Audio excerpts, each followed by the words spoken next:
اللہ نے ہمیں ایک نماز عطا فرما دی جس کو ہم آج صلاۃ التراویح کہتے ہیں. میرے نبی کے زمانے میں اسے قیام اللیل کہا جاتا تھا. اس لیے حضرت عائشہ رضی اللہ تعالیٰ عنہ کی روایت ہے نا، جس سے 8 رکعت والے حضرات استدلال کرتے ہیں کہ رمضان اور غیر رمضان میں اس کو امام بخاری نے قیام اللیل کا ہی عنوان دیا ہے. آپ نے 11 رکعت سے زیادہ نماز نہیں پڑھی. ایک ضعیف روایت میں ہے کہ آپ نے 3 دن پڑھائی نماز. یہ تو صحیح روایت ہے. کتنی رکعت پڑھائی؟ تو ایک ضعیف روایت میں ہے کہ 20 رکعت پڑھائی. اچھا، ضعیف روایت سے عبادت ثابت نہیں ہو سکتی حکم شرعی.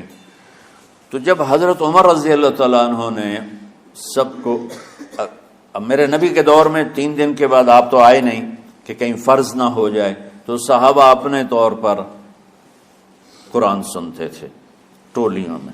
صدیقی دور میں 2 سال وہ فتنوں میں گزرا، تو اس میں بھی اسی طرح چلا کہ ٹولیوں میں ہوتے تھے.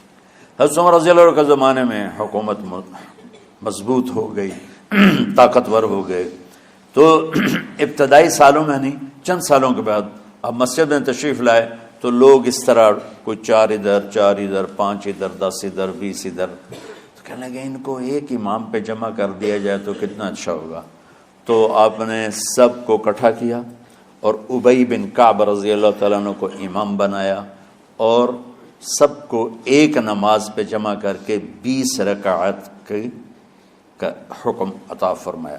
تو حضرت عمر کا یہ عمل اس حدیث کو مضبوط کر دیتا ہے کہ چونکہ میرے نبی نے کہا علیکم بسنتی و سنت الخلفاء الراشدین من بعدی، کہ میری اور میرے خلفاء راشدین کی سنت پر مضبوطی سے عمل کرنا.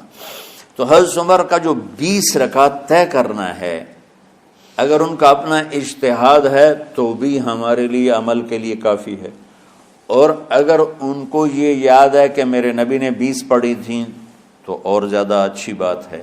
لیکن بہرحال جو 8 پڑھتا ہے ہمارا اس پہ بھی کوئی اعتراض نہیں، چونکہ وہ بھی حدیث کے ساتھ بات کرتا ہے، اور باقی پوری امت 20 پڑھتی ہے، ان پر بھی اعتراض نہیں. میں ایک جگہ سے گزر رہا تھا، نماز کا وقت ہو گیا، اہل حدیث کی مسجد تھی، میں وہاں نماز پڑھنے چلا گیا. تو ایک بہت بڑا اشتہار لکھا ہوا تھا، 20 تراویح ثابت کرنے والے کو 5 لاکھ روپے انعام. کہ 20 تراویح، سینکڑوں سال سے امت کا عمل 20 تراویح آ رہا ہے. تراویح کا نام جو پڑھا، مجھے یوں لگتا ہے کہ اہل مکہ، یعنی اہل مکہ جو تھے نا، وہ 4 تراویح پڑھ کے ایک طواف کرتے تھے. تو وہ آرام کے لیے ہوتا، ترویحہ آرام، تھوڑی دیر کا آرام.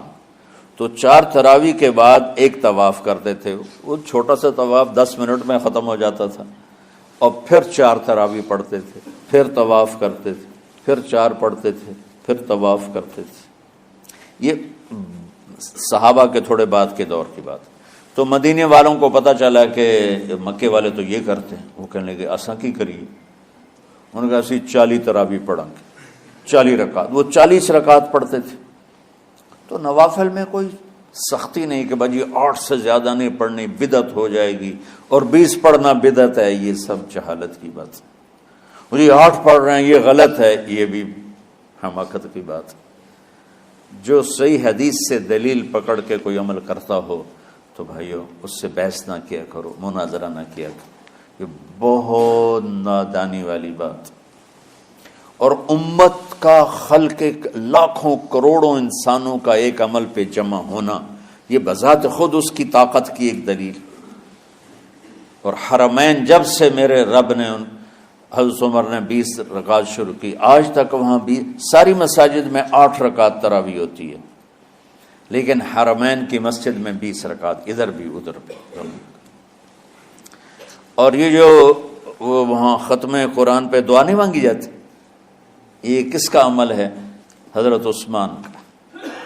حضرت عثمان نے اپنے دور خلافت میں تراویح پڑھانے والے سے کہا جب قرآن ختم کرو تو دعا کرنا.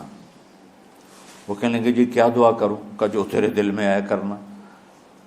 تو ختم قرآن کی رات تراویح کی آخری رکعت میں من الجنت والناس کے بعد دعا کے لیے ہاتھ اٹھانا، یہ حضرت عثمان رضی اللہ تعالیٰ عنہ نے اس کو زندہ فرمایا۔ رمضان ماہ سخاوت، آپ کی زکوٰۃ بدلے زندگیاں۔